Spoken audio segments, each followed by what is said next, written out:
The future belongs to those who prepare for it today. So as I was sitting there thinking, I said, the journey to go further never ends. It doesn't stop at the high school level. I must go further. I want to succeed. I want to be successful in life. So I said to myself, what do I want to be when I grow up? What do I want to do with my life? So it was in that moment that I thought to myself, well, I know I want to impact the world. I know I want to make a difference. And I know I want to give back. And that's all I can think about was significance, impact, and service. All about being a part of my community, helping my community, and helping others to succeed as well. So I recall I had a conversation with my mother, and she said, what do you want to do when you graduate from high school? I told her, I'm considering being a doctor. I'm considering being a forensic scientist. And I'm considering being an engineer. She said, those are all great choices.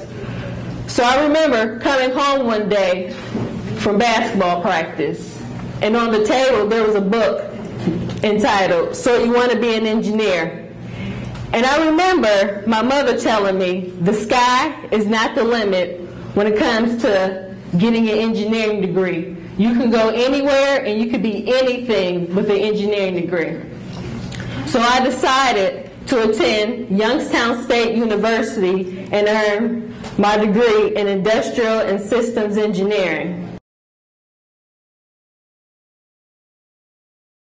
Getting to where I am today was nothing but easy. You see, I graduated from the Rand High School, top honor roll student. My GPA was a 3.96 when I graduated. I graduated in the top 10% of my class, number 6 to be exact, out of 165 students. And I'm not saying that to impress you all. That's just something that I strive for, and that was my personal goal, to be the best student that I could be while I was in high school. Thank you.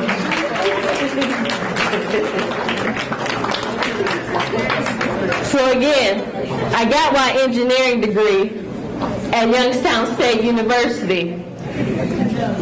But again, when I was a student in high school, my mother would tell you, I used to cry when I got a B. So just imagine when you start college and you fail your first class. I failed my first chemistry class in college, and I was devastated. I said, wow, I don't fail. I'm always at the top of my class. I'm always at the best of my game. But that wasn't the case when I got to college, and it didn't end there. I continued to fail. I failed chemistry, physics, calculus, and I'm just like, what is going on? I was once a top student, now I'm at the bottom, just surviving and just trying to make it throughout college. And I said, how could this be? I don't fail. So failure is a bitter pill to swallow when you're not used to it. And I was on the verge of giving up because, again, I was failing out of engineering, and I said it might be best if I just go into English and just become a writer. And I was going to be content with that. But it was a conversation I had with a professor that changed my mindset philosophy about giving up. You see, I went to his office to talk to him about my struggles in engineering. And as educators, we're supposed to encourage, equip, and empower our students to succeed no matter what they're facing. But that wasn't the case. What did he do? He said, Ms. Wilkins, I think you should just give up. Just quit. You're struggling. You're not going to make it through. So I was a little astonished. I'm like, well, I came here for help, but he was telling me to leave out the program.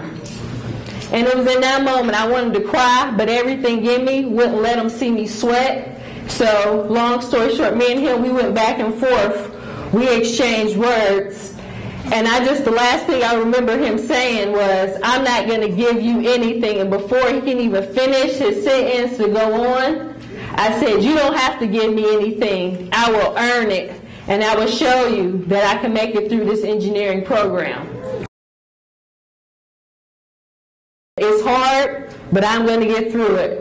I'm going to have to make some changes. What enabled me to succeed in high school no longer is the case. I have to change my game plan, and I have to figure out what's going to make me successful at this level.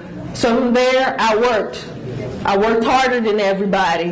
There were students who were smarter than me, but I figured I have to outwork them. If that means I can't go to a fraternity party, I will study. If I can't hang out in Kilcawley Center, I will study. And that's exactly what I did. I studied and I dedicated myself even more to being successful in my core curriculum courses. And in fact, that semester, I bounced back. I ended up making the dean's list that semester. That's how determined I was. And it's funny because those people who doubt you or hating on you, I turned a doubter into a believer. That professor later came back to me and said, I'm so proud of you. You are a tenacious young woman. You showed me that you can do it. But it wasn't that I showed him. I showed myself that I can do it because I had to believe in myself that I could. Because everybody around me was believing in me, saying, Brittany, you can do it. But if I didn't believe it, how can I expect, to get ahead? So that belief and that faith in myself to succeed no matter what. But I remember my mother, she did tell me that anything in life worth having is worth working hard for. And that's what you got to do, is to continue just to press forward no matter what you face here or outside of here. So I tell you again that it takes determination to succeed. It takes persistence to succeed. And it does take hard work. There was an interview that Will Smith did a few years ago. And they asked him, how have you been able to succeed all this life in your career? And he said, rule number one is, don't be afraid to fail. You will fail. Failure is a part of success. You just have to learn from your mistakes and move forward. The second thing that he said was, don't be afraid to die on the treadmill.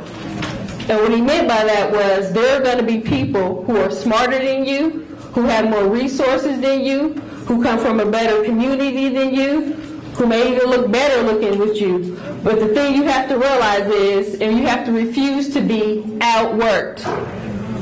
When you guys both step on that treadmill, two things need to happen. First is either you let that person get off because they're tired and they want to give up, or second, you be willing to die on that treadmill because you refuse to let up.